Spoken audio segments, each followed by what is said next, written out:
Welcome, everybody, to another episode of Need Some Introduction. In today's episode, we'll be breaking down Your Friends and Neighbors, episode 1 and 2, the new Apple TV Plus series. Here on this podcast, we break down TV shows week to week. Usually, sometimes we are binging a show, sometimes we're watching a movie, but most of the time we are looking for something to watch week to week. And hopefully you come along the ride with us. I prefer to watch week to week and have these conversations with Sona, my co-host. Hi. So, first of all, we just wrapped up The White Lotus. Anybody who has watched that show and is new here listening to our coverage of Your Friends and Neighbors, do check that out if you have caught up on that. If not, do check it out because I think you'll be intrigued. If you like this show, you'll be very intrigued with that one.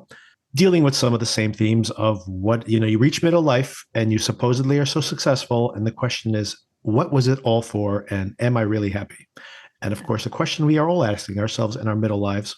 And we did have a video episode of that coverage as well. So if you want to see that and you haven't watched it yet, please do check that out. Oh, by the way, had a challenge for the audience to see if we can set a record with our downloads for that show. And what I can say is that it's too early to tell. We know we're only 5 days in. We're not in a week yet. But it does look, Sona, like we are going to have a record for first week. Hard to tell if it's going to be an all-time record, but I'm pretty sure we are going to set a new record for most downloads in a week. Amazing. We have the best listeners. We do have the best listeners. And I don't know if it's just additional intrigue around the show and, of course, the wrap-up, which everybody was waiting for that finale, or if it was indeed that everybody out there was recommending us to their friends and family and neighbors, perhaps.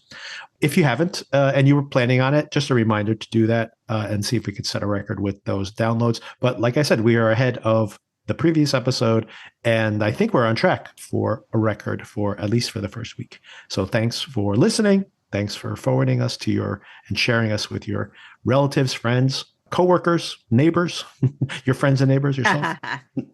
A couple more things. We are covering Mobland here, which had a huge premiere last week. I was a little bit shaky on the first episode, more happy with episode 2. So check that out. We have just covered episode 2, Darren and I, on the podcast as well. And I have just watched the first 2 episodes of Black Mirror. I will definitely have an episode early next week where I break down the current season of Black Mirror. If anyone's is a Black Mirror fan, I have also recapped the previous season and almost the entire series itself in old episodes. So do check that out. And of course, this current season, 6 new episodes. I will be breaking them down and in a separate episode early next week, probably Monday. And The Last of Us premieres on Sunday. I will probably be giving my opinion on that. I wasn't even actually going to follow that show. I wasn't 100% sure as to whether I would be going week to week on that one. However, we've been getting a lot of feedback from audience recently, especially with the wrap up of The White Lotus. And everybody is like, are you doing the Last of Us? Are you doing The Last of Us? I'm like, I guess I'm doing The Last of Us.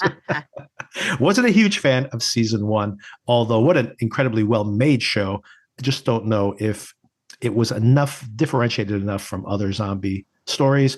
But I do think season 2 can go in a unique direction. So curious to see that. So I will be following it and expect that coverage here in the podcast as well.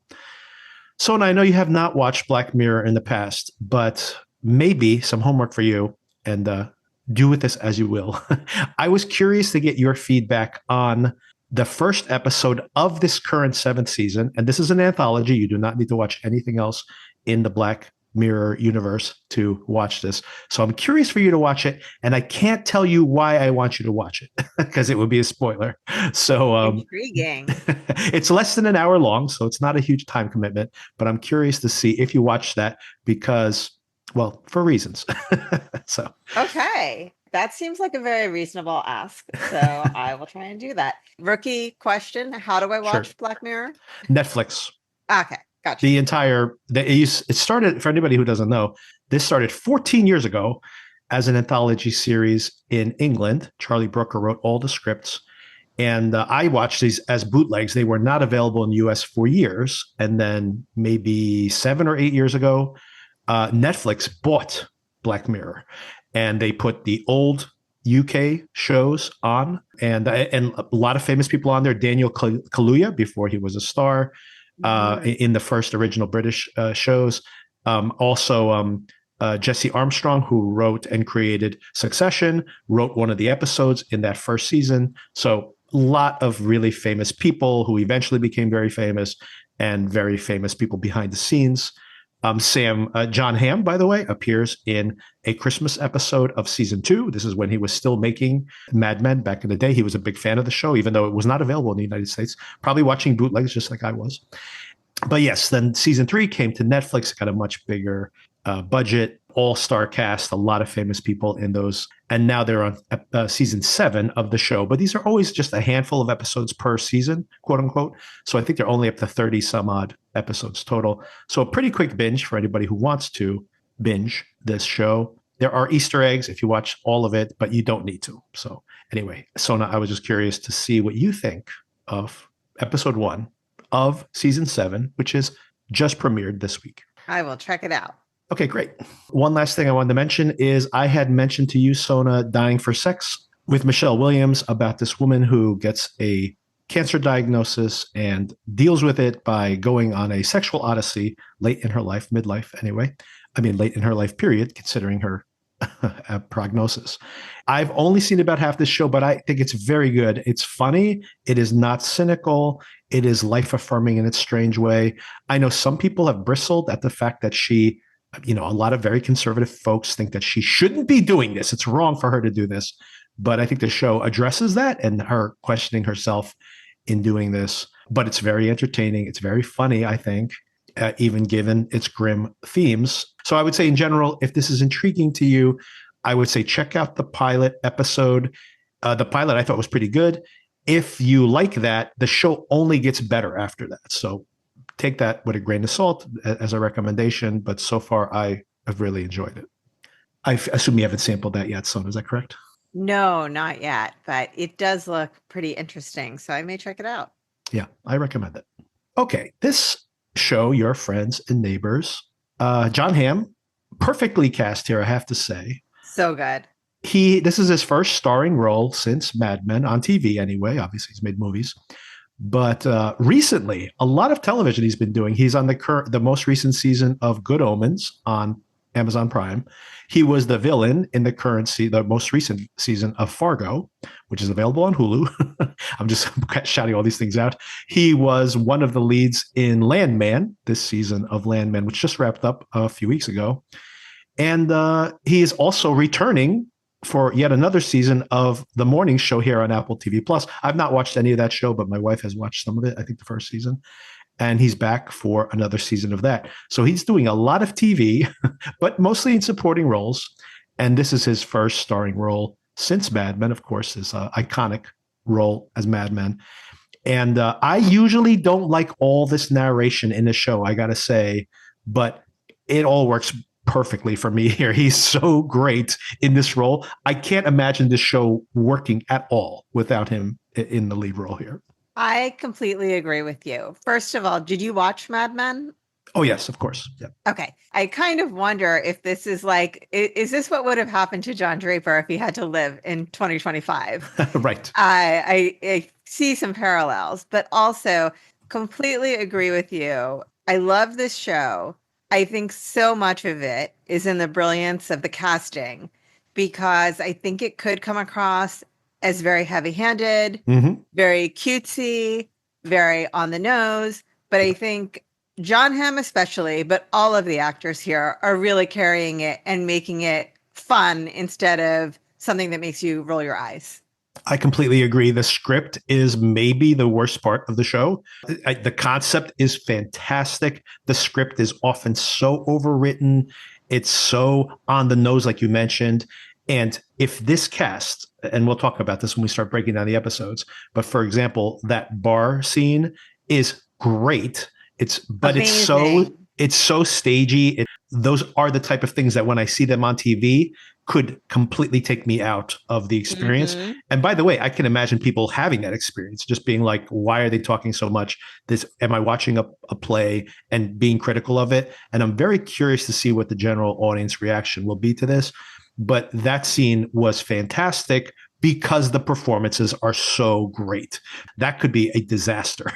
honestly. Absolutely. So before we get into that breakdown, any other general thoughts you wanted to bring up? I totally agree. One of my first talking points is just how great this whole cast is. I mean, across the board, just fantastic cast. In contrast to, certain shows that we've talked about lately, mainly I'm thinking about Severance, but also, we talked about how this season of White Lotus was kind of, for me, unexpectedly dark. Mm-hmm. This is like a fun dark comedy, like I Mm-hmm. feel like this is a So fun far. ride. Yeah, so far. Let's see what happens. I mean, we Right. have some idea how A this pretty might end. grisly start to the Yeah, episode. but it's very fun. And, I love the way the actors are pulling off this dialogue to make it believable because it is very witty. I can't deny that. But it just, it seems a little bit on the nose, but they're making it work. So we kick things off this episode, by the way, called This Is What Happens, which he says a couple of times here in this opening, very narrated episode of TV here. We don't hear any music. We just hear him breathing. He's waking up. He's at the bottom of some stairs. But of course, a grisly scene. He is covered in blood. Someone looks like they've been shot in the head, perhaps. He's trying to clean himself up. He finds some bleach.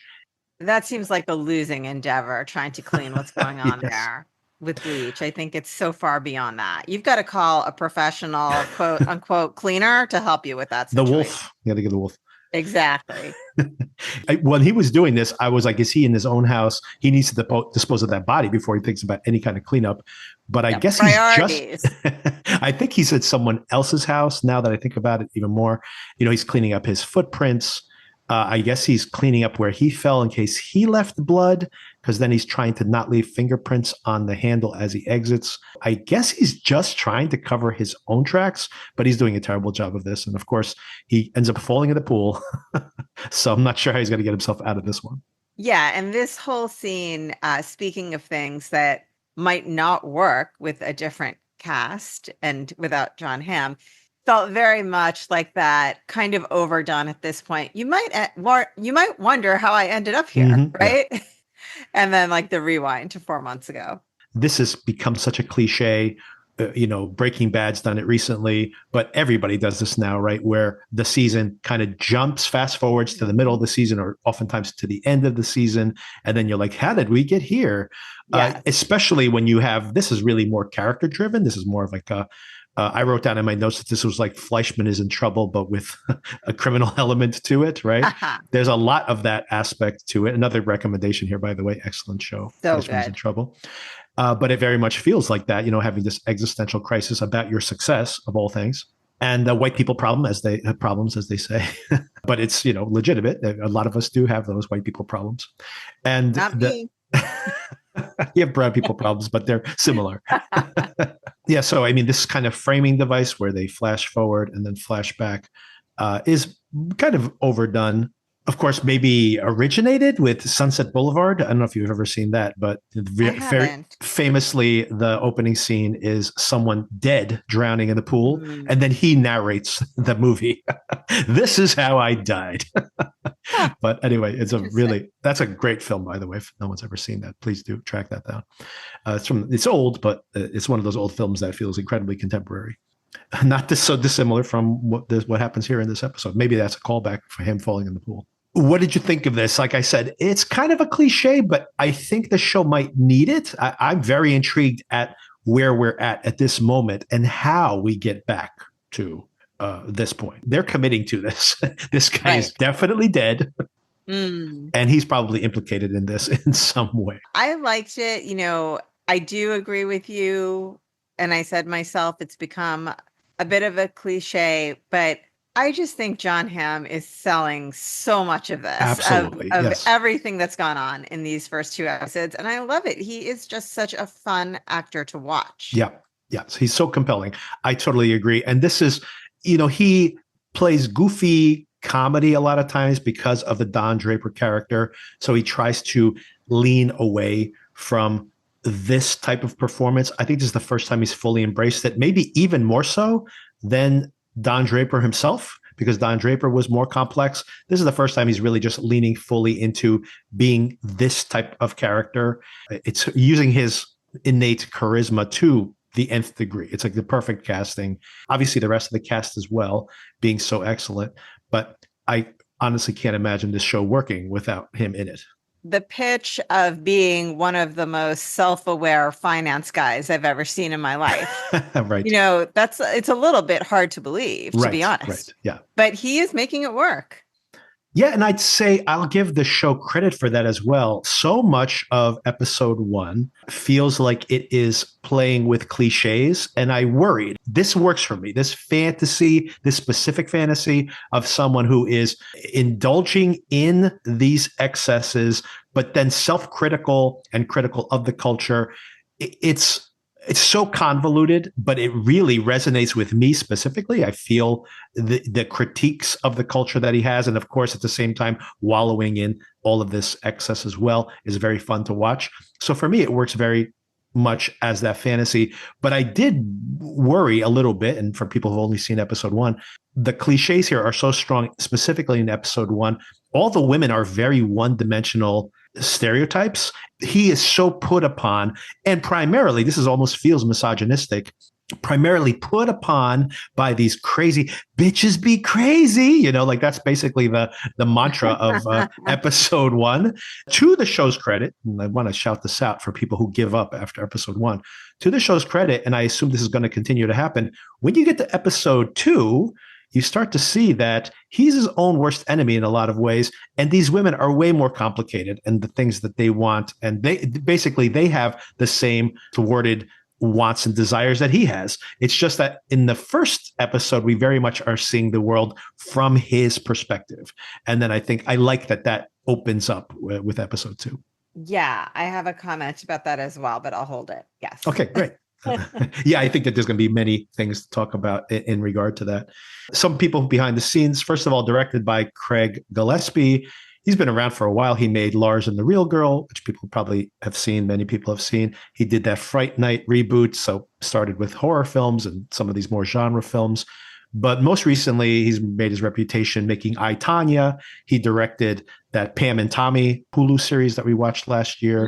He made Cruella, which was a huge hit for Disney a few years back during the pandemic. And by the way, he has a lot of visual energy, and you see that here, of course, in the making of the show. So they definitely are bringing some of that. I think on I, Tonya is very much a tight correlation here, although he has reined himself in. Even I, Tonya is, plays it relatively straight, and then it goes way over the top with some real crazy visual flourishes. I haven't seen any of that really hyper kinetic imagery, but under the covers, this is propulsive even when it doesn't need to be. And I think so. There's probably a good choice for him to be directing this. The showrunner here, the writer, is Jonathan Tropper, who's had an interesting career, by the way. There's a movie that came out some 10 years ago now called This Is Where I Leave You, which has Jason Bateman and Tina Fey, Adam Driver, Rose Byrne. It's like an all-star cast.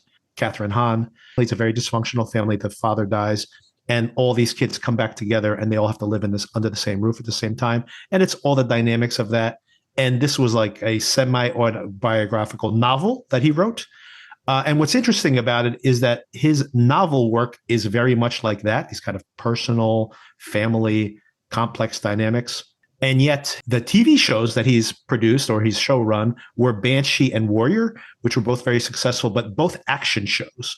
So I think this is an interesting maybe blend of those two things, because especially with episode 2, we start to see siblings in a dysfunctional family living under the same roof, and it becomes like a theme of the show. So maybe he's blending his novels, which are very much about these inter-family dynamics, and then his TV shows, which have crime figures in them. I haven't seen that movie, but it sounds amazing. A lot of people in the room talking to each other about family dynamics. I think you'll appreciate that. And I will always love Jason Bateman. I'll watch almost anything with Jason Bateman. Yeah, he's great in it, by the way.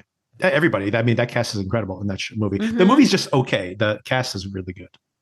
So after that shocking opening, we have this very long scene, a very long scene, by the way, which is totally overwritten. I already prefaced that earlier. I agree, but also so great. But fantastic, because the performances are so good. And this is Andrew and Liv. Andrew is this, of course, just going through this divorce. He outlines this in great detail during this conversation. It's an exposition dump and a seduction scene and 100 things all happening at the same time here.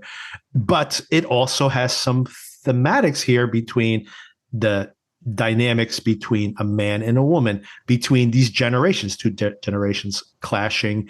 And of course, just the perspective of being middle aged versus being young. I really liked the scene, even though it was so on the nose, like you mentioned earlier.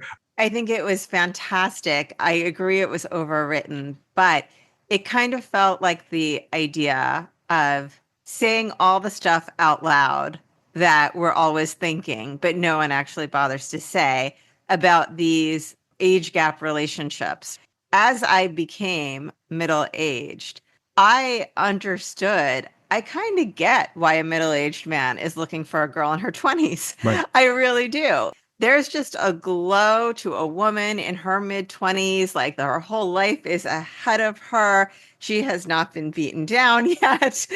Finds everything you say fascinating and Right. interesting because, as he so wisely says, I have 2 decades more of stories than you do, Right. So, of course, I'm right? more Like, interesting by yeah, of definition. course it's interesting. That's 20 more years of experience.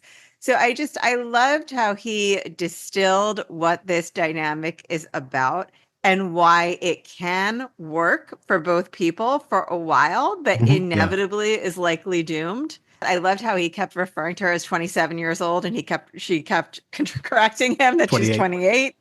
I thought it was funny and witty and smart. I loved it. It's not only a lot of fun, but I do like that they touch on all these themes. Being in the middle age, you do think about these things. You look at younger people and you admire their naivete to some extent to try Mhm. things that maybe will all break their hearts someday, but at least they have the willpower to give it a shot. And then, you have that cynical view that he starts to turn it around and be like, well, what's it going to be like in 20 years? And of Mhm. course, her saying to him, like, I'm not thinking about 20 years. You're Yes. way ahead of me here. Are you looking for your next 20-year marriage? But maybe it does say something about him because we also see this montage of his ascent. And I think subtext to this is the fact that he's truly heartbroken by the breakup with his wife.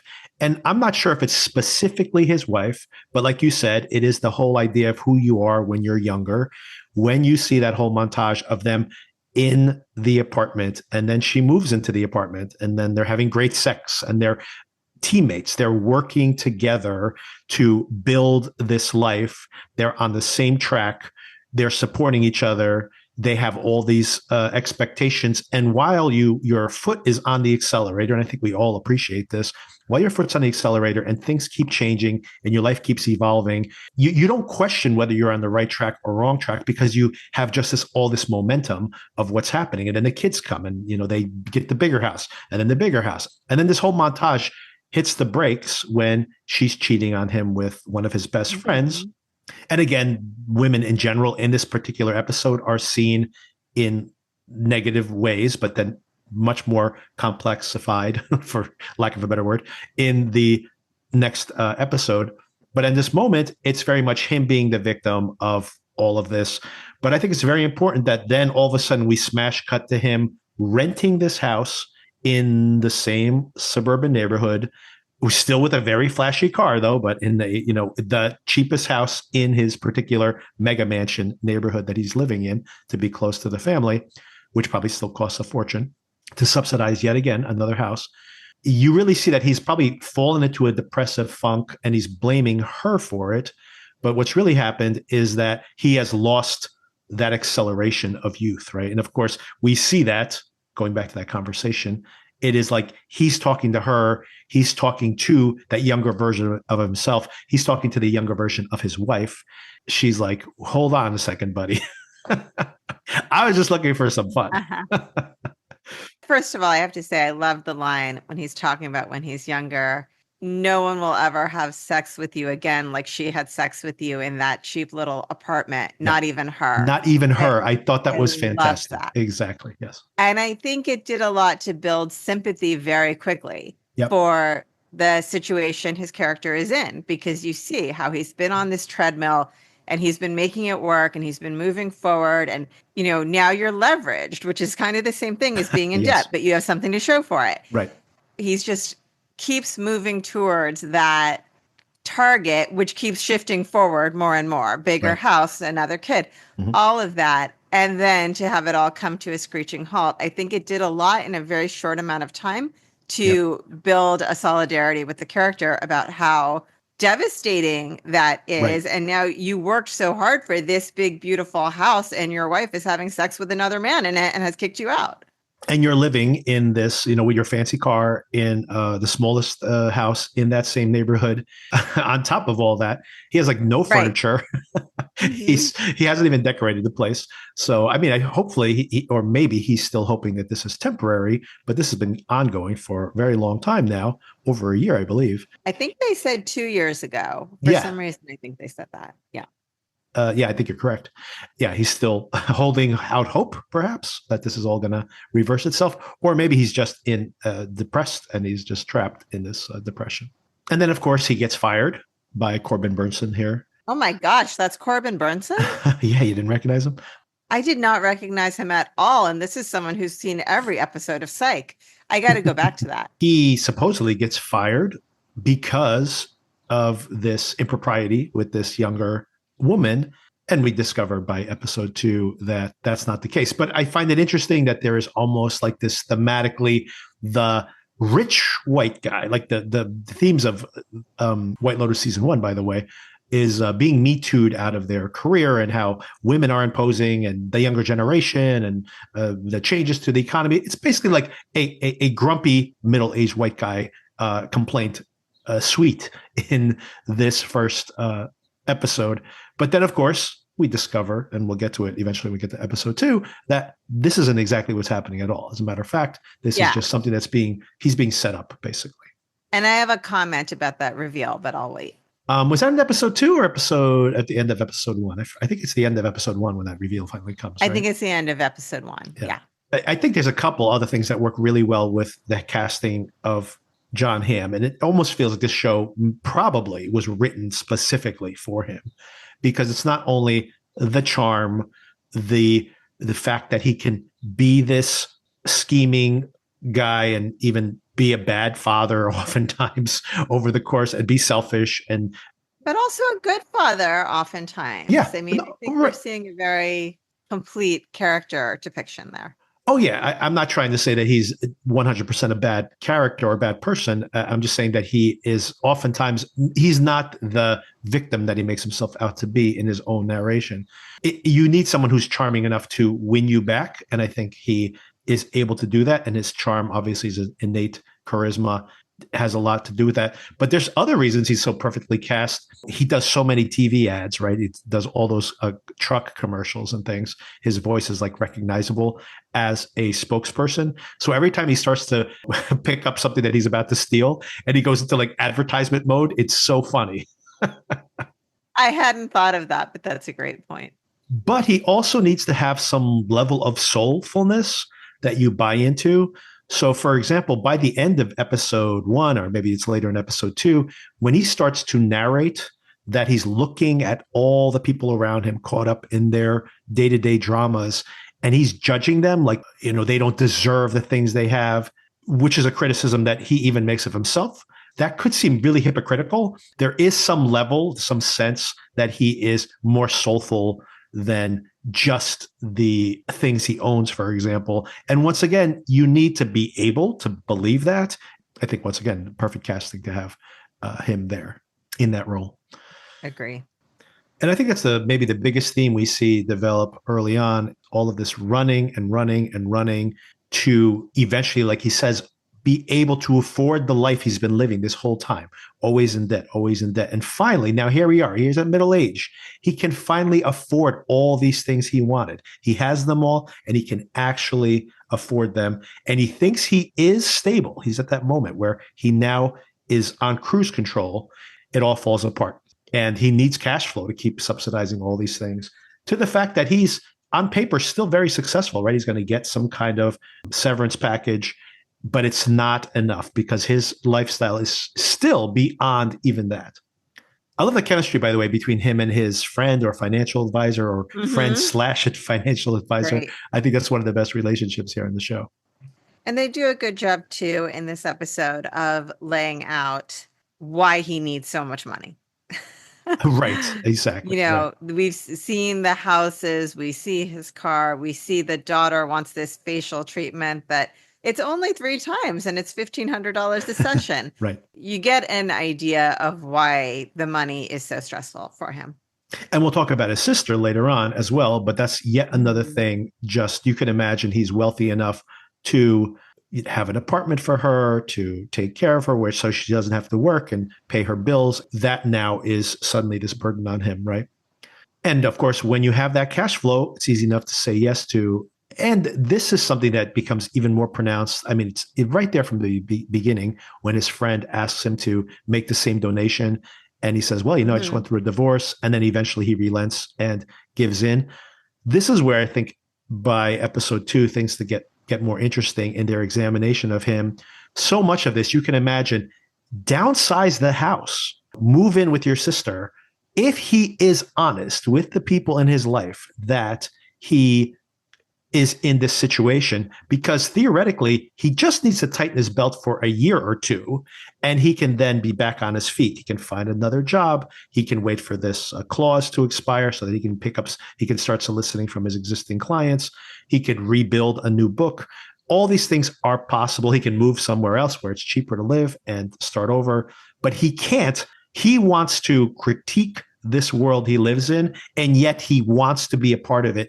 All he's trying to do is save face. I don't want them to know what's happened to me. That's it. Because if he just acknowledged it, he would be able to resolve this issue pretty easily. But he'd rather turn to a life of crime. Well, 2 comments about that. I mean, he literally says that in the second episode. Right. About how stupid the country club is. But he also can't not be in the country club because then everyone would question why he's not in the country club. But also, it was unclear to me, maybe it was explained and I missed it. Does his family know that he lost his job? It does not seem like his family knows that he lost his job. Right? It doesn't seem like they know. Okay. No, I'm pretty sure they do not. I mean, that's a crazy secret to be keeping when they run in the same circles as his financial advisor and, but okay. But he's only told him so far. So I am curious to know, like, eventually this word will leak out. Oh, I forgot to mention this, but there is a certain clock here. So it does make a little bit more sense, as far as like if he's going to pull this mirage of what his life actually is, and it's going to drag out for years, then it'd be like, well, how is that going to work? But it is interesting or important that we flash back 4 months to him having the hookup with that coworker. And then we flash back 1 month to the moment at the bottom of the stairs, right? So that is to say that this particular, his life of crime is going to intersect with the fatal consequences of that life of crime within a month. Yeah. So, okay. Which is, by the way, I also like that time frame because we're probably 2 weeks into his crime spree right here. Things are going to get really serious probably within the next, I wouldn't say the next episode. I wouldn't be surprised at all if we're still going to be in this mode of just feeling out these characters. And we're going to understand the relationships between these characters a little bit more, his dynamic with his sister. And that's going to last another week or two. And he's going to keep pulling off these petty crimes. And then things are going to get very serious. That's my guess as to how this is going to be structured. Another interesting thing that happens here, and again, it's kind of couched around the fact that his daughter is dating this older guy. And again, she could be like, your daughters will drive you crazy. Another one of these very much stereotypical midlife crisis type talking points. And we see by episode 2 that, she has her own strains. She's trying to get into Princeton. So she has her own dramas going on. So she is even more complex in that second episode. But one thing that happens here, couched around all this, is that he goes to pick up a drum set because his son wants a new drum set, even though he still has the old drum set. Once again, you can imagine if you're like, hey, I just lost my job, you could just be like, we're not getting a new drum set. He can't say no to anything because he wants to keep this facade going. And he wants to make his kids happy too, I think. I think that is part of it. He does, but I think maybe this is part of his character as well. When you think about the fact that he's 2 years into this divorce and he's still pining for his wife. So maybe he's just the type of person who can't accept the fact that things have changed. He takes the drum set home once he catches his daughter and boyfriend naked.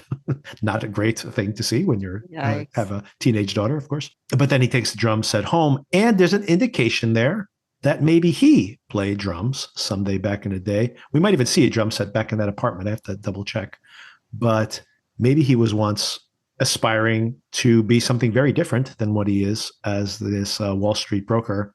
Yeah, we learn a couple of things about his backstory. I'm sorry, I'm incapable of splitting up the episodes when we watch 2 episodes at once. It's very hard for me to restrain myself. Sure. But I agree with you. He played drums at a younger age. I don't think you just pick up drums the way he seemed to be right.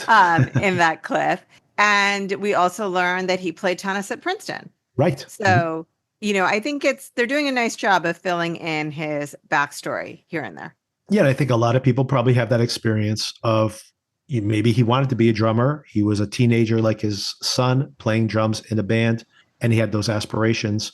But like you said, he also was good at tennis. He got a scholarship to Princeton. And then once again, your life starts going on rails and, you don't become a drummer. It's tough to be a drummer, by the way. It's not like he'd just be a huge success as a drummer either. But, But it doesn't have to be a career as a drummer. It could just be a hobby that you're passionate about, but life and kids take over. And there's no time even for the hobby that you loved that brought you so much happiness. Exactly. What do you think of this whole portrayal? I think you're touching on a lot of this already, but what do you think of how we see his relationship with his family? Do you agree? Like, my perspective on it is that in that first episode, it's almost like we're seeing the cliche from his point of view. His boy won't talk to him. His daughter's in this relationship he doesn't agree with. His wife is flouting his affair on his face. She still wants to. Why can't we be friends anymore? And he's like, "What are you talking about? You betrayed me." It's all very much from his perspective. And then we'll talk about in more detail with episode 2, but we can preface it now that you start seeing that maybe there was something lacking as a husband, as a father, even that triggered a lot of these life changes. Like, and he hasn't taken account for those things. But what did you feel about how they portray his relationship with the kids here, and then more importantly, maybe how it gets more complex in episode 2? I think I gave and am giving this character a wider berth than you are. I feel like, yes, there are a lot of cliches here, but to me, they are showing that he does care a lot about his kids and is trying to stay connected with them in his way, although, he may largely be failing. Right. Another thing that I think along the lines of, and maybe this is where my bias is coming in, the next character I want to talk about is his relationship with Sam, played by Olivia Munn, where, again, in episode 1, just bitches be crazy. She shows up, she wants to hook up, and then she goes crazy, with him, after he is unwilling to commit. There's one way of reading it like, oh God, like I need this too, this also on top of everything else. I can't just have a fling with somebody. But I, again, feel like this is something that I assume is going to continue to get more complex. But we see a lot more of her point of view in episode 2. Yeah, and we also see him let his guard down just a little bit in connection with her. Yeah, and speaking of letting his guard down, something that is yet again, like, oh man, life is so hard for Jon Hamm, poor Jon Hamm, beautiful, handsome Jon Hamm.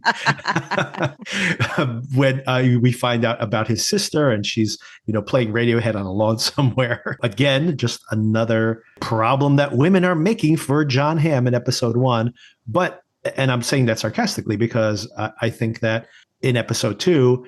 I have to say that episode 2 doesn't work for me as well as episode 1, but the dynamic between him and his sister, and the dynamic when he goes home to see his family, is fantastic. This relationship is so good in this show.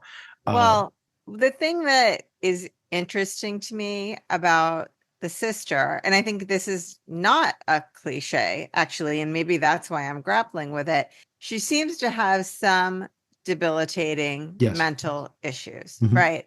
That makes it that she is unable to live independently.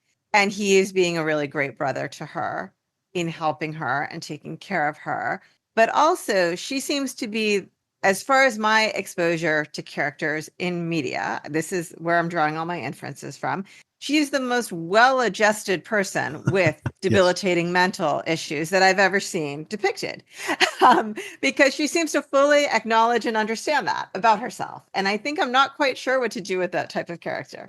I actually kind of liked it. I have known people like retroactively found out that they were struggling with mental health problems, and they didn't seem to be like I know that people would have issues, but I didn't know that it was as debilitating, and I didn't really know about it. So maybe that's where I'm getting this my perception of this character. But I actually found that really refreshing. Oftentimes, they like to represent somebody having mental health problems. It's so over the top. Usually, like these people, like you can't imagine how these people have been functional at all in their lives. So I do like the fact that it seems to be, to your point, like a pretty subtle form of mental health problems. So whatever it is, maybe it Yet will become debilitating somehow. right. And maybe she, for example, is off her meds. And then we see when she moves in with him, she's like packing all her pills. So she is prepping to Yeah. be on her best behavior while she hangs out with her brother. I am curious to see how that part of it develops. I, in general, just really liked seeing that someone who is always even with his family, obviously with his friends, obviously at work, always performing. And I love Jon Hamm's performance. Once again, just going to keep going on about how great this is, that he is performing a version of himself in the show all the time. And then when he's with his sister, he's just talking to his sister. I love that. Mm-hmm. It feels like he's just being himself.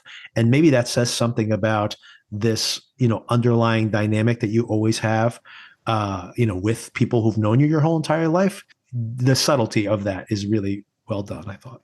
Yeah, I think it's a great dynamic, and it shows that he can let his guard down with his sister. She seems to know everything that is happening for him. So I like all of that. I like the relationship.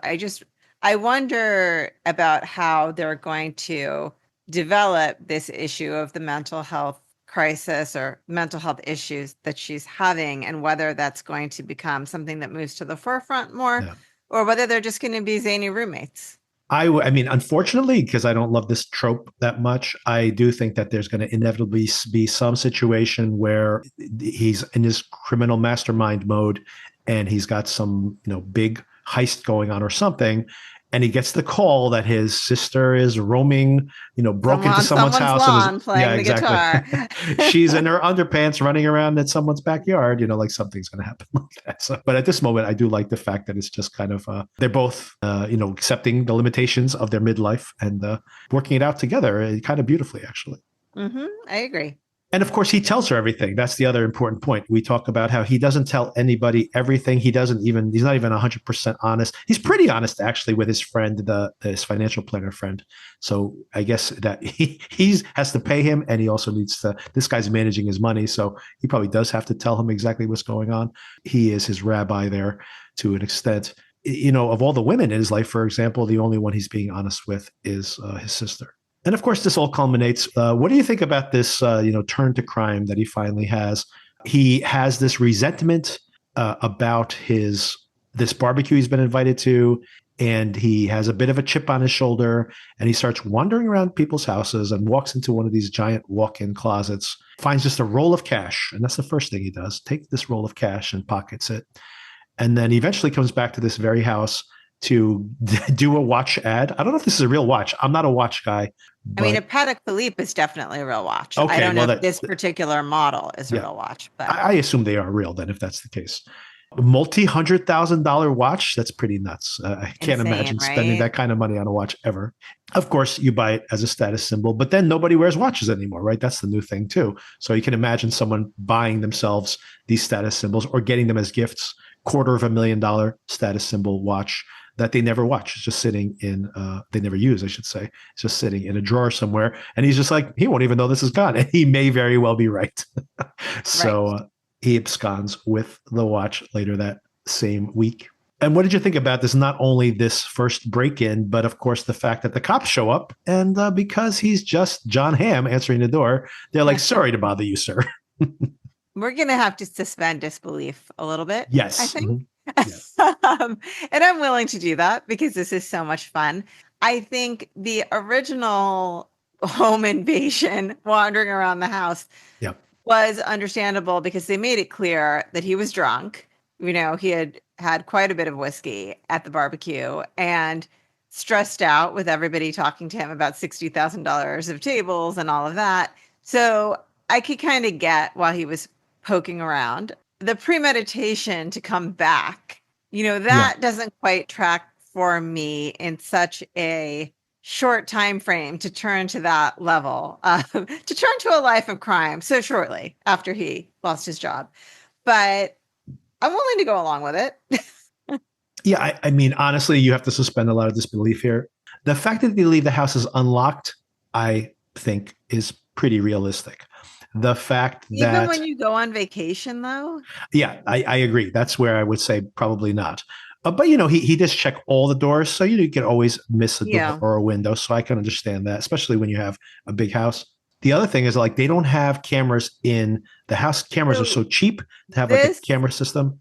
this is my biggest issue, realistically, about both the first and second episodes. Yeah. I'm not speaking from firsthand experience because I live in a apartment building. It's kind of a different situation, but my understanding, and from what I see on social media, is that everybody at this point has cameras on their house where they can track Yes. who comes and who goes, and when the Yeah. UPS driver drops off a Mhm. package, and Yeah. whether somebody steals it or not. So it seems very unrealistic that they don't have cameras on their property that would Yeah. alert them when somebody is there, especially when they're on vacation.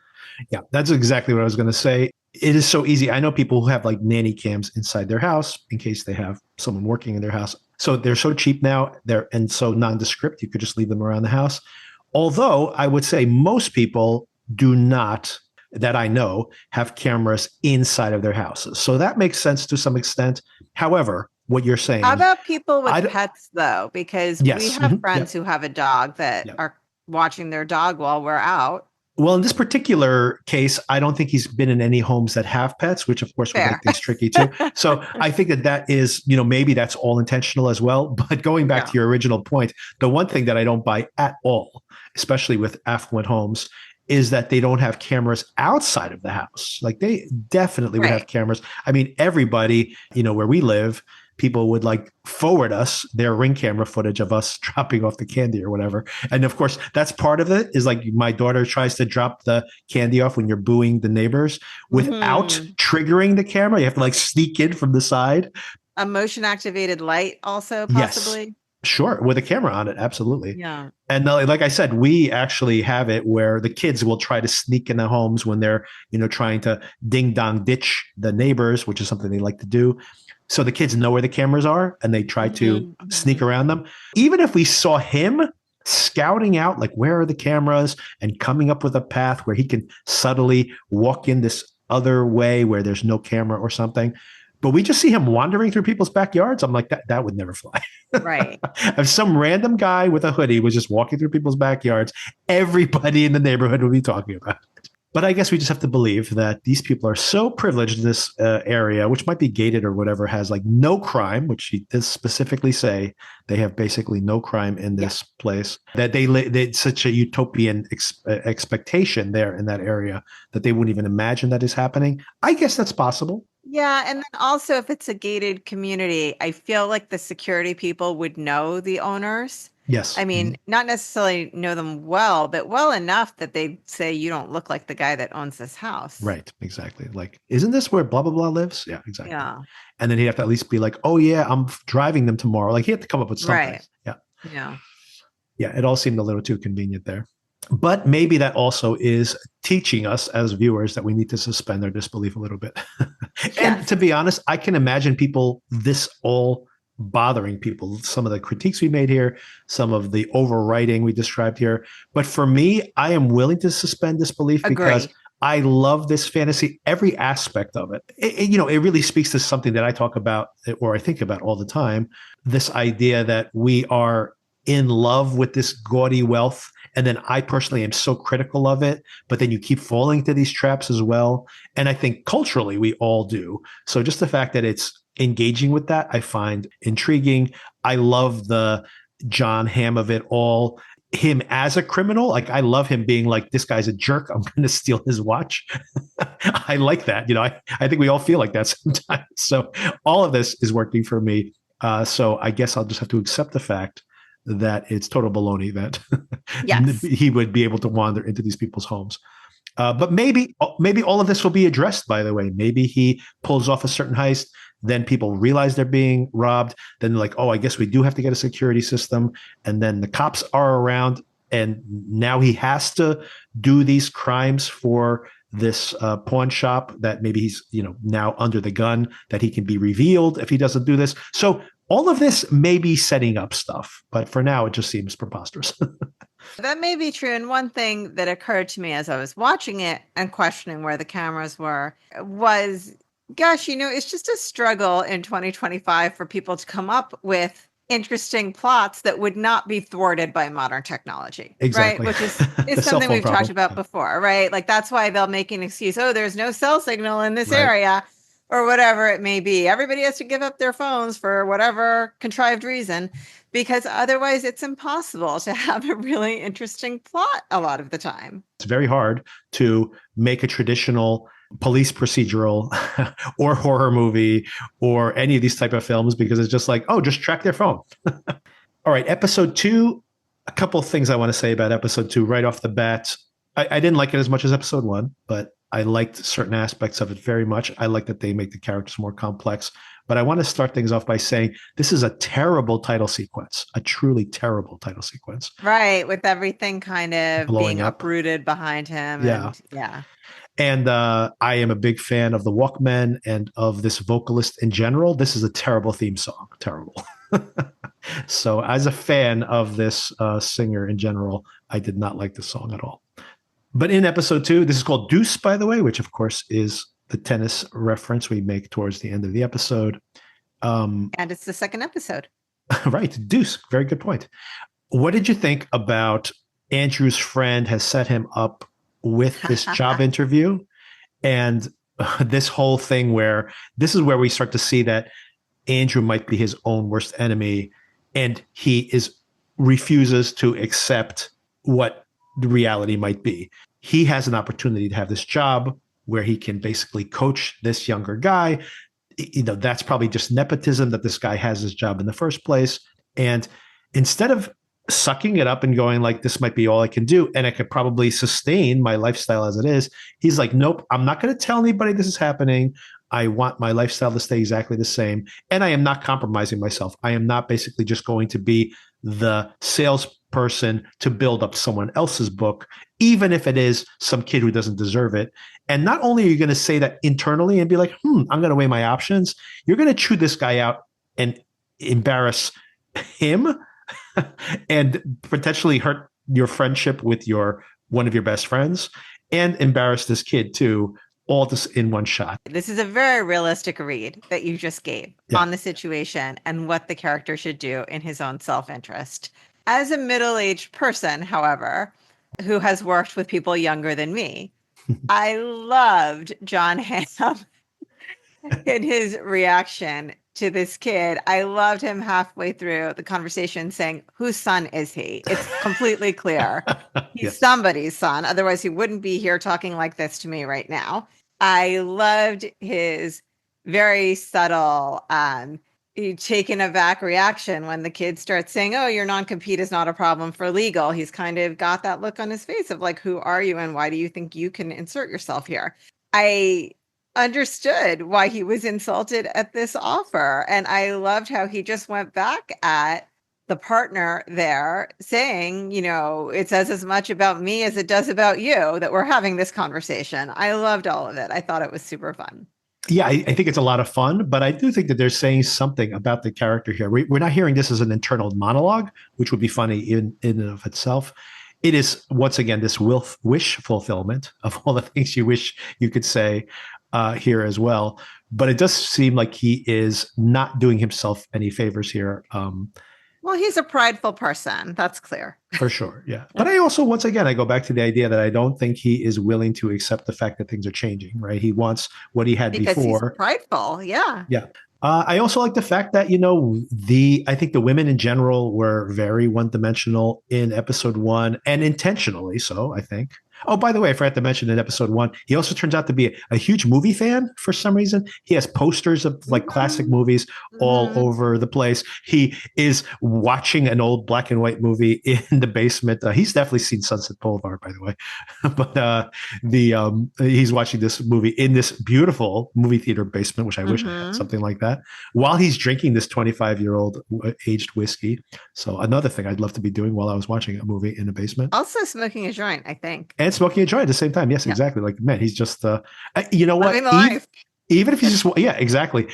Even that, by the way, if he was just squatting in people's houses when they were, they weren't around and luxuriating in all these opulent things they have around them that they don't even take advantage of, even that is a fun fantasy to have beyond the actual like pawning their goods on the black market. But speaking of complexifying these women, we have Liv did not go to HR. So this is where I get to say my thing. Yes, so please do. Yeah. I was so happy this ended up this way. Yeah. Because with the premise being you're losing your job because this woman that you slept with once is complaining about you because she didn't make VP.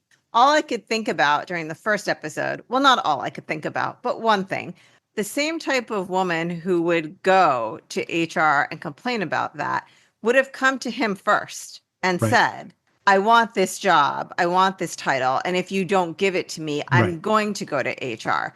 I mean, if it really was a means to an end in that way, if she was the type of person to do that. So it wasn't tracking to me that if she was manipulative like that, she would have gone straight to him to try and get what she wanted rather than filing a complaint with HR. And I also like the fact that they bring her back in when she is basically offered a job with Corbin Burnson, and because she susses out immediately that he might be making a sexual proposition there as well. So she's like, I'll go to dinner with you, but I need to bring somebody with me. She doesn't trust him at all. And I found all of that intriguing because I think she is going to be, rather than being, I almost felt like sometimes with a movie specifically, often, or series as well, but oftentimes with movies, there'll be that kind of scene at the beginning where there's a woman and a man at a bar talking or whatever, and it's never comes back because she's just gone. You never see them again. Yes, exactly. She's just there as a device or plot point, or for him, the protagonist, to say his thing, like we did see here specifically. And I thought she might just be gone from the show, but I have a feeling that she is going to be fleshed out, and maybe she'll be inside of the organization, and there might be some bigger scam that he tries to pull, and she might be his inside person for that. So I do look forward to all of that, especially if she starts to see how shady what's going on there happens to be. But I did like her confrontation with him. I like that she's becoming a more complex character. Obviously, I like that Amanda Peet, as the wife here, the ex-wife, we find out that she has a real relationship with this guy. He's not just some idiot. They seem to have a sweet relationship, but at the same time, she doesn't seem to be that satisfied.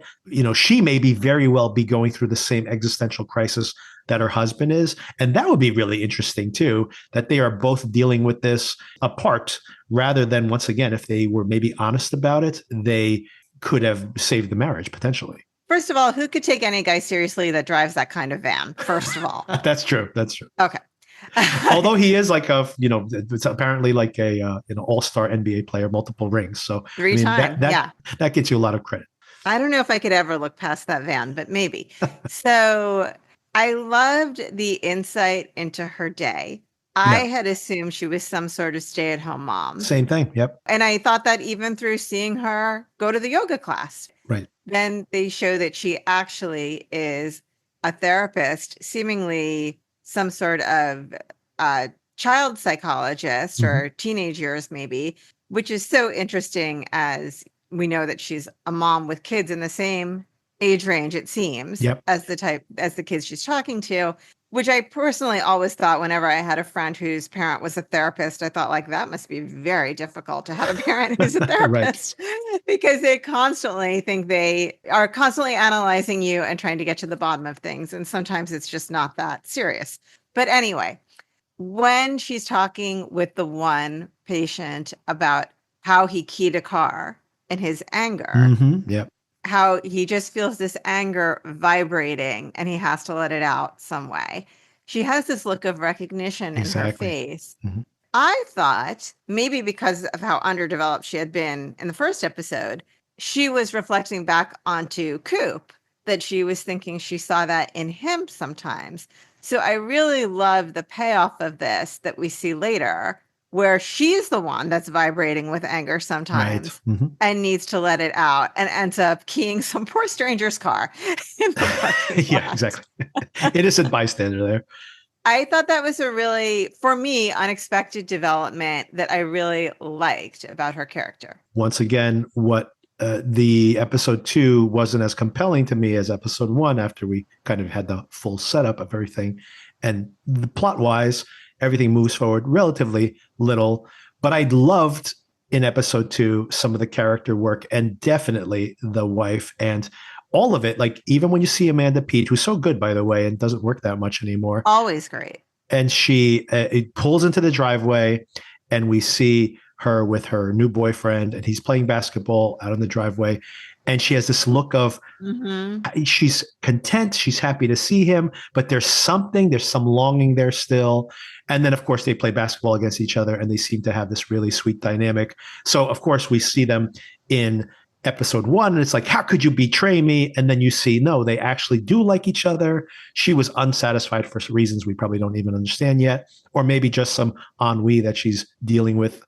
She says to him, I think it's in the first episode, you're always on me about what I did, and that's fair, but what about your part in this? Right. Yeah. So we don't know the details of that. I don't think remains to be seen. I don't actually think, if I had to guess, that he was unfaithful to No, her. I don't think so either. I think that maybe it's like he was working too much. He was Yeah. never around. We even see that the son mentions at one point that it's like, well, what's really the difference that now that you guys are divorced? So maybe he just was never around anyway. Which, by the Had a way, wife. this is like the golden handcuffs of this type of Right. situation, is that Exactly. your family is accustomed to a certain lifestyle. How Right. is that happening, do you think, unless someone is Right. working very hard to support it? Exactly. Exactly. And that's always the case, right? You want everything. And I mean, that's, once again, maybe the cultural critique that's being made here is that very idea that you work more and more and more, and you lose more and more and more of what makes you yourself to earn more and more and more. And then eventually you're like, then you get so caught up in these status symbols because it's all you have. And then you don't want to release them because it's like you're addicted to them. And it's like, yeah, but what is all this for? And I think that's what is being explored here. Obviously, if he was still climbing the corporate ladder and making a lot of money and his kids were getting everything they wanted and his wife was happy with the way things were, then everything would just keep proceeding as usual. But that's the point, right? Is that, things have, he's come off the rails basically here. And now it's like he has to suddenly reassess everything that he's been living for. He's wearing those golden handcuffs as well, basically. Oh, absolutely. And I think we also see some of Amanda Peet's character questioning her relationship with the basketball star in that Right. amazing pool scene at the Yes. country club, which I loved. Everything about that was fantastic. And, they're saying, her girlfriends are saying, like, well, it's been a while now, right? Like, you guys are completely established as a couple. And she says, not so fast. We're not living together. I still like to have my own bed. Exactly. And so, that she has her hesitation about that. And yeah, I mean, I think the keying the car thing at the end, especially when you have that reference point, that it's someone who's raging inside. So what is her rage? Yeah. What's driving her rage? Yeah. Right? Well, by the way, as a middle-aged woman, I think part of the rage might be perimenopause, but. Yes, my wife is dealing with that herself. So, and I also think that it's interesting when you think about over the course of this episode, which is pretty fun, like the slapstick of him having to switch cars and driving around with the butt truck all over the place Yeah. to move his sister. And I like how he keeps having to swap his car for other lower cars. And this one is very funny. But of course, he shows up when he gets that booty call. He shows up at Olivia Munn's house, this giant palace. And of course, after the pool scene where she turns out, we discover, So was good. one of the waitresses at one of these places. And when she was younger, she was that hot young thing that he wanted, that her out of shape but incredibly wealthy husband wanted. And now he has a new young thing that's hanging off his arm. And she, again, making her more complex here as well, she's driven to be with the Jon Hamm character, Andrew, by the fact that they both were cheated on to some extent. And then how she's like, I want affirmation. So I was going to yell at you today, but instead I just want to Hmm. have sex so I could feel Very sexy again. human. Exactly. Very human. So that I find a lot of fun. And of course, when he shows up in the car and she's like, no, we're going to have sex inside the car. So Yes. that, like, the next time he drives that car, he's, basically in the car where we had sex. So Yes. all of that is like the little vengeance behind all of these action activities. They also, his sister specifically calls out later on that they both have pretty limited options because they're the only divorcees in the neighborhood anyway. Yes. And apparently this is their entire social circle, is that neighborhood. So do you want to talk about the pool scene a little bit more, just the dynamic between the different women? Yeah, I loved this. I felt like it was just like all of this was for me very fun to watch. I loved the ladies talking with each other and catching up, and then seeing the woman across the pool and how that is Olivia Munn's ex-husband's new girlfriend, Mm-hmm. and I kind of trying to support her through it. And there was a comment of like, there she was in the flesh, and it was a lot of flesh. Yeah, a lot of flesh. Something like that. I loved that. It just felt like a very genuine depiction of female friendships that I appreciated. The idea of like, when you're ready, we're going to find you the perfect guy. All of that. I Yeah, liked it. that And obviously they don't know then, what's going on. yes. And then I liked also the scene between Jon Hamm, between Coop and his son, Hunter, I think it is. I'm trying to use character names when I can actually recall them, Right. where he sees his son, he immediately knows he's stoned. So Yes. I like that.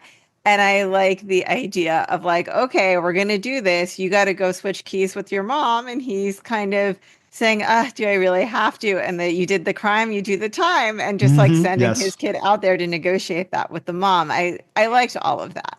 Yeah, I like that as well. And I also like that the son is so disengaged so much. But then I love, and we got to talk about this, I love when he takes his son along with him to this incredible, like my skin was crawling. This is not how my family dynamic is at all, but it is felt so specific and so real. I really feel like there's some autobiography in this depiction of this family. They show up at the house. He needs his sister to stay with the Mhm. parents temporarily because obviously this is a big expense on him. He shows up there. The mom is absolutely terrible. The dad has come up with his own ways to deal with this mom by being mostly oblivious and just paying attention to like the least consequential thing at the moment in each one of these. The son is watching all of this, saying, eventually saying, "Grandma's pretty terrible." Yes. And of course, that he knows right away that they don't want the sister there.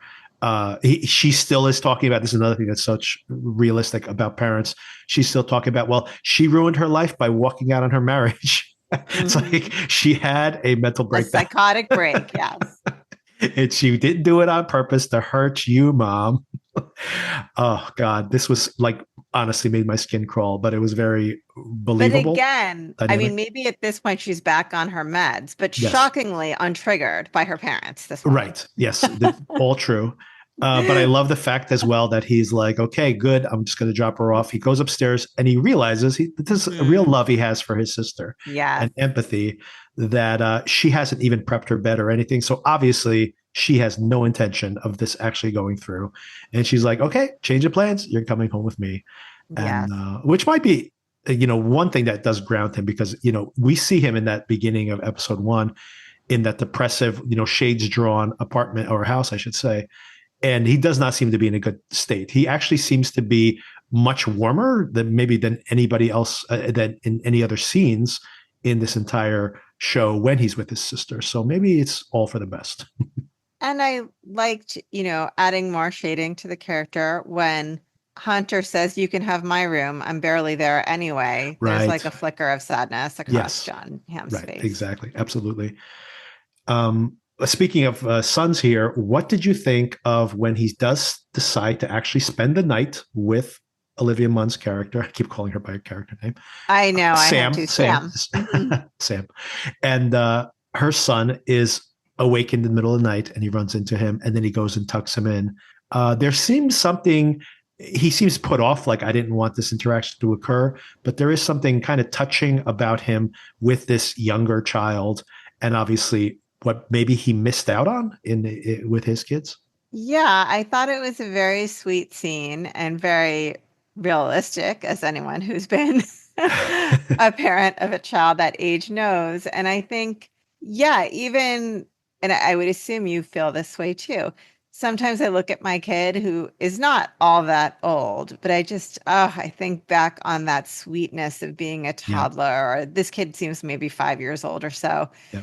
Uh, and I miss it. And to relive a day with your kid at that age would be such a bittersweet thing. And so I think it was, yeah, partly that, and partly, as you made that point, that maybe he wasn't around Yeah. that many nights to bring the kid back to bed and get the stuffy. And will you sit with me? That's the one my kid always says. Will you sit with me until he falls back asleep? All of it. Yeah, and it's interesting that his son mentions like I'm never there, and that he doesn't seem to be that close to his son, even though he can spot that he's high and he's being judgmental about him. And it's very funny to think that they are both drummers. Like, why wouldn't you bond with your son over that? Maybe it's because honestly he hasn't played the drums at all until he suddenly is just stuck at home with the drum kit, given the circumstances. But maybe that's what that, and maybe he will. Maybe this is part of that evolution. We'll see here. So. I hope so, anyway. I think that would be a fun turn of events. Did you want to say anything else about this horrible family dynamic? The mother, what a terrible mother. Speaking of stereotyped female characters, that's terrible mom. But this seems rough. very specific. This doesn't seem stereotypical at all, actually. Yeah, it was rough. I kind of hope that we don't see the parents anymore. I mean, I hope they use them like the way they use them now to create some kind of context. But yeah, I don't want them to be on every episode. It would be a real downer. I feel like I got what I needed to get about what happened in this family. Exactly. Yeah, they better not be shown up on a regular basis because that would be rough, really rough. And of course, I want to just touch on his relationship with his sister again. She seems to be manic here. She has bought like every breakfast food imaginable, but forgot the milk apparently, and decided to make them all. They have every cereal they used to eat when they were kids, but she's also seems to have made eggs and French toast, and she went crazy. And I like how he, at one point, she goes, "Don't worry, I'll clean all this up afterwards." And he's like, "No, you won't." She's like, "Probably not." I missed that. So yeah, there'll be a little more of seeing them. And, of course, very importantly in that conversation, you see that he has told her everything just as they're speaking. She knows about the affair. She knows about the losing his job. The one thing she doesn't know about is that he is stealing from the neighbors and selling it to the pawn shop. I think it's the last thing we need to talk about. I didn't even mention this character, but he went with this expensive watch in episode 1, I believe, or beginning of episode 2. Hard to remember where it was at this point, but went to the pawn shop. This legitimate pawn shop goes, "Oh, I'll give you like $250,000 for this. I just need the paperwork." Of course, he doesn't have the paperwork. Not for nothing, buddy, but next time, look for the paperwork. That's what I got to say. Yeah, I feel like it must be there somewhere. It's got to be. You're not going to throw that. What if you need to resell your $250,000 watch? You want those papers. So he should look a little more thoroughly, but he doesn't find the papers. And I understand him not wanting to go back for them, but he should have thought about that the next time. Anyway, so he gets sent from that pawnbroker to another one, who is this character, Lou, who she is willing to sell the watch, but only for $65,000. I love the negotiation, by the way. Mm-hmm. That was a lot of fun. He tries to get the price up. She drops it even more. And he goes, wait a second. I thought you started at 65. He goes, look, you negotiated. Congratulations. Mm-hmm. But of course, back to the price she was at. 65,000 is pretty good. Probably subsidizes him for a little while. Of course, he would prefer to have like $250,000 and pay his bills with, I would assume, no matter how much money he's making, between $250,000 in cash, no less, right? Mm-hmm. And whatever his 6 month or his exit package was from his previous business, the previous firm, that would probably subsidize him for a while. But of course, it's not going to be that easy. He's stealing these things, so the prices he gets are going to be lower. And of course, the second time he goes back with another watch, expecting another 60 grand that will probably subsidize him for the next few months, he doesn't get it because she's like, nope. But she's also very curious about him, and she decides to, I guess, reach out to someone she knows in law enforcement to have his plates run. So, what did you think about this setup for this character? How do you like this character, and what do you think she's setting up for the show? First of all, funny running gag about how the trunk keeps flipping Yes. open because the Yeah. daughter's boyfriend hit his car. Mhm. I like that in the Oh, that's definitely going Maserati. to pay out. There's going to be a body back there or something. It's going to It pop open. feels like it. It sure feels like it. So I like this character. I like what they're establishing as, it's not all fun times when you steal your neighbor's stuff. You got to figure out what to do with it. Right. Exactly. And it actually reminds me kind of Weeds. Did you watch that show? I tried to. I never really got into it. Yeah, with the premise being this suburban housewife whose husband drops dead, uh, turns to selling marijuana, which at this point in 2025 does not seem all that scandalous. How quaint. But How quaint. I just get your proper license. But Exactly. Just open a shop on the corner. back then it was an illicit thing to do. And then, she had to engage with a series of kind of unsavory characters in order to make this enterprise work so she could support her family. So I feel like, they're introducing the darker side of this. And I like Lou. I think she's interesting. I wouldn't mind seeing more of her. What did Yeah. you think? I think we're going to see a lot more of Lou, to be honest. But yeah, I liked her. It's one of the scenes that probably worked least well for me is when she comes out there and the guy comes in with a knife and she threatens to shoot him. Mm-hmm. And Jon Hamm's character, Coop, Andrew, I guess, any of those, he goes by. I like Coop. Yeah, he seems fascinated by watching her on camera. So maybe just a sign of things to come that he may take to this criminal world. Point being that maybe he starts to like the criminality rather than just needing it, right? Which Just seems like to be in the Weeds. case because you assume that a guy like this could probably get a job that makes half as much money as he does now. I feel like he could become a consultant of Absolutely. some sort. Yeah, that's what I'm trying to say is I think at some point he's going to like the criminal lifestyle rather than this being a necessity, because like you said, you could just become a consultant and be honest with your family and say, look, we can't afford a $400,000, $500,000 a year lifestyle. We're going to have to cut back to like a $250,000 or $300,000 a year lifestyle, which is still pretty damn good. And if they complain about it, be like, look, those annoying people at the country club, we're not doing that anymore. That's it, right? Yeah. He doesn't have to give up that much. So I do think that he's going to be like, hey, if I can make $500,000 a year cash by just stealing stuff from my neighbors and they don't even know I'm doing it, I'm going to do that. Although then people are going to start asking questions when he doesn't have a job, but he somehow still has the money. Well, he kept talking about, and I'm not sure I quite understand this reference, getting his capital account. Who knows how much money is in there, but maybe he could just tell people he got his capital account as part of the agreement. That's a good point. And maybe he can get the capital account. Maybe that's why we still have that connection inside, potentially a way to get his hands on it. Corbin Burnson, going back to that scene, it is kind of a nightmare scenario for people who do have this kind of lifestyle. Imagine that you have this capital account and you assume, because that's how it's structured, that you may have millions of dollars in there potentially that you can touch anytime you want. Corbin Burnson goes, that's my money. And he goes, no, that was that's basically my capital account, which, in the parlance of this business means that it's your personal account, but it's not your personal account. It's the money that's been allocated to you under the auspices of the business. And he's just like, that's not under your name. It's Yeah. mine, which is really messed up. Maybe that is a little bit of a limitation of the show of making him that living that high in the hog. Like if he was trying to pretend that he was that rich, but just barely scrounging by, but making someone really that rich, that it start to be like he has to have some means somewhere. Don't they have like a rental property that, whatever, like a lake house, and then he could live in the lake house or just sell it without anybody knowing and live off of that? Like there probably would be things like that in a real situation, Right. like some kind of investment property. Some would complicate all of this. But, hey, it's all part of the setup. Fine. So how did you feel overall about this? Excited for the next episode? Definitely looking forward to it. And, just again, as we said, I think so much is being carried on the strength of all of the acting here, and particularly Jon Hamm. I mean, yes, absolutely. This is a great vehicle for him. I think he's really getting to do a lot of the things that he does very well, and that's entertaining to watch. Yep, agreed.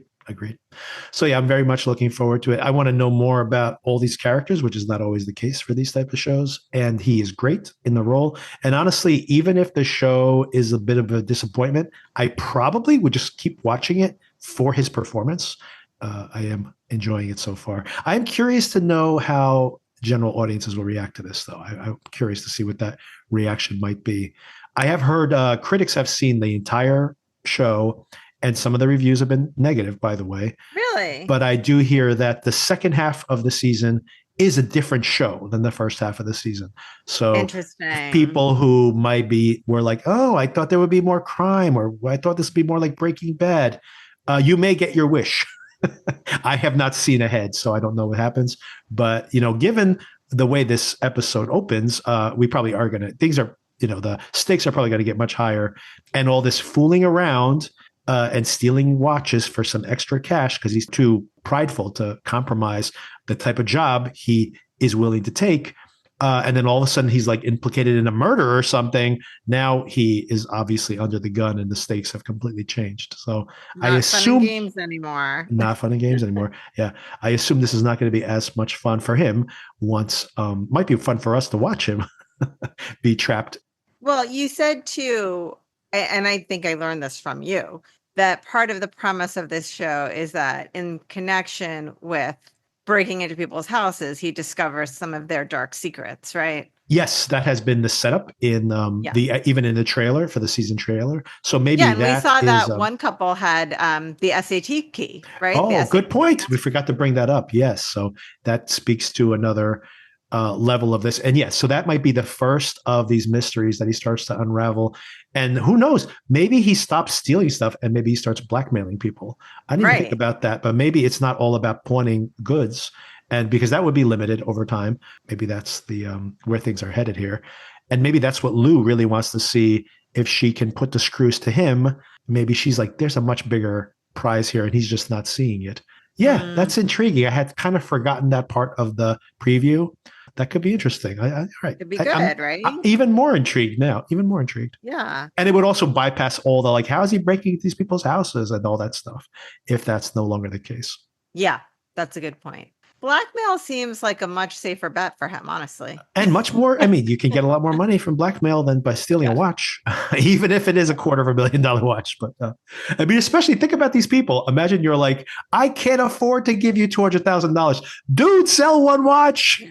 Find your paperwork in your box. Exactly. You can get 4 times as much, but you know what? Or give me that watch. You give me that watch and the papers for it. Yeah. And we're done. All right. Very much looking forward to that. Thanks so much again, Sona, for the conversation. And everybody, stay tuned. Watch the feed. We'll be talking about Mobland. We'll be talking about the Black Mirror, or I will be doing a solo episode about Black Mirror, and my impressions of the premiere episode of The Last of Us, which is premiering this very Sunday. So stay tuned for all of that. Thanks again, Sona. Thank you. Talk to you soon. All right. Bye-bye.